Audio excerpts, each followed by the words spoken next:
இங்க வந்து 2 பேருக்கு சண்டை அப்படின்னு சொல்லிட்டு இருக்காரு.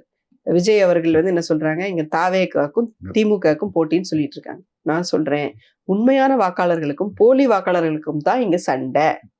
தாவேகாக்கும் திமுகவுக்கும் சண்டை இல்ல.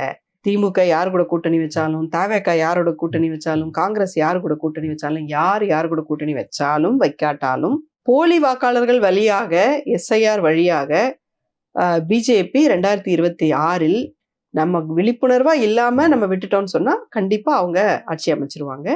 இந்தியாவினுடைய பாசிசம் முழுமையடைஞ்சிரும். ராகுல் காந்தி மாதிரி ஒரு எதிர்க்கட்சி தலைவர் முழுக்க அதை பேசிக்கிட்டே இருக்காரு. அவராலையும் ஒன்றும் பண்ண முடியல. ஏன்னா ஒரு ஜனநாயகத்தை வந்து ஒரு சிலர் மட்டும் பாதுகாத்து விட முடியும் என்று நம்புவதே ஜனநாயகத்துக்கு வந்து வீக். சரியா? ஜனநாயகம்னா என்ன? மக்கள் தான் ஆட்சியாளர்கள் எங்கே. அப்ப மக்கள் என்பது யார்? ஒருவரா? சிலரா? சிலர் மட்டும் வந்து செய்வது பேர் மக்களாட்சியா?